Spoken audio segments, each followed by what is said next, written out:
You are listening to Telling Tales by Namrata.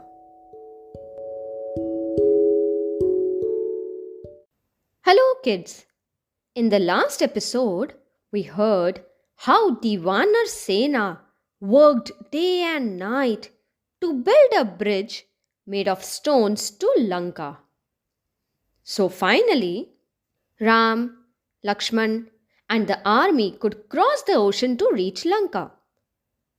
Let's hear what happened next.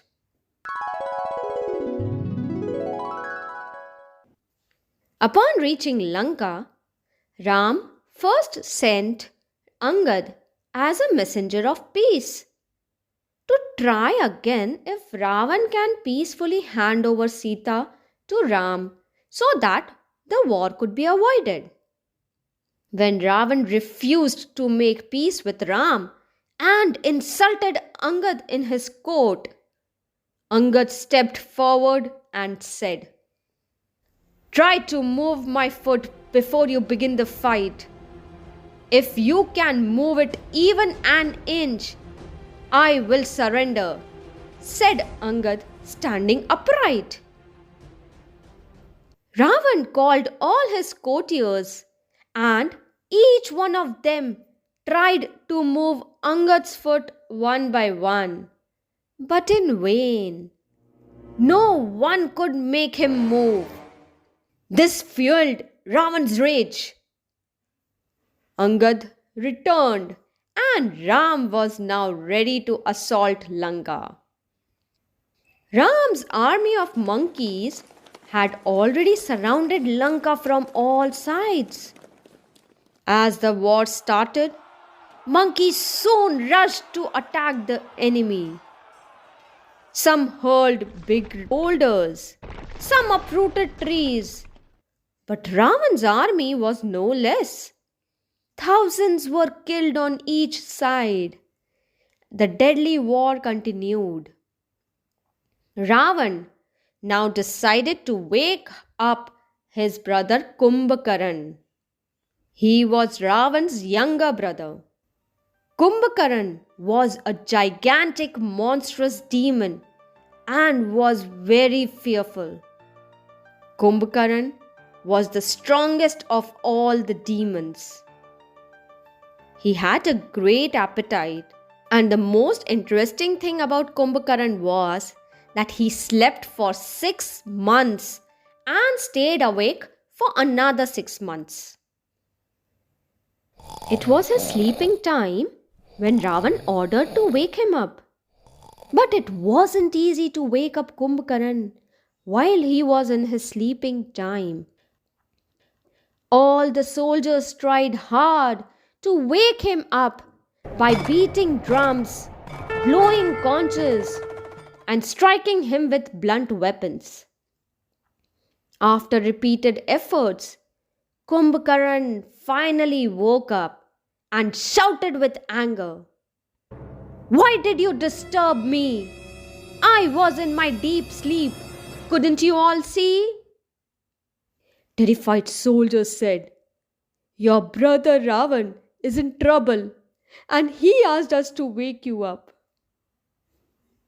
Sensing urgency, he met Ravan and asked, "Brother, what can I do for you?"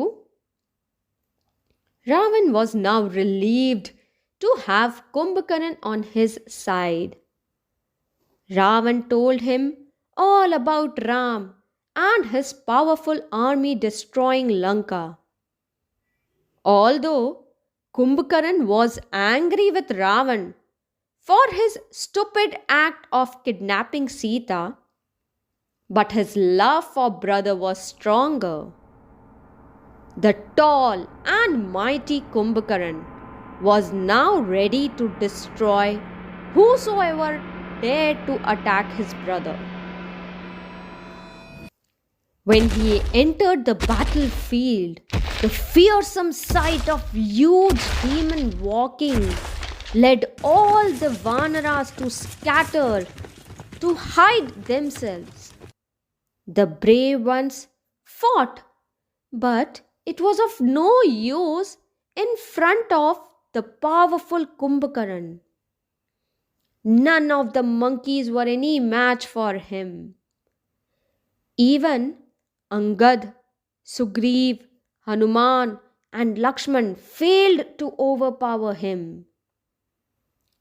Finally, Ram then decided to use his deadlier and stronger arrow that never missed its mark to destroy Kumbhakaran. As Ram shot the arrow, Kumbhakaran collapsed and died instantly. Soon, the news of Kumbhakaran's death reached Ravan. Ravan swooned with grief and utter disbelief. His brother was dead? For a moment, Ravan regretted starting the war. Meanwhile, Ravan's sons, Atikaya, Narantaka, and Devantaka tried to console him. "We will destroy Ram and his army, be assured, father. Allow us to step in the battlefield and you won't have to bother." Ravan gave his consent. All three of them entered the battlefield. A brutal battle followed and all three were killed. Ravan was totally heartbroken. He had lost his brothers and now even sons. Will Ravan stop the war, or will he send another mighty warrior to fight against the brothers Ram and Lakshman and the entire Vanar sena? Stay tuned to hear what happened next.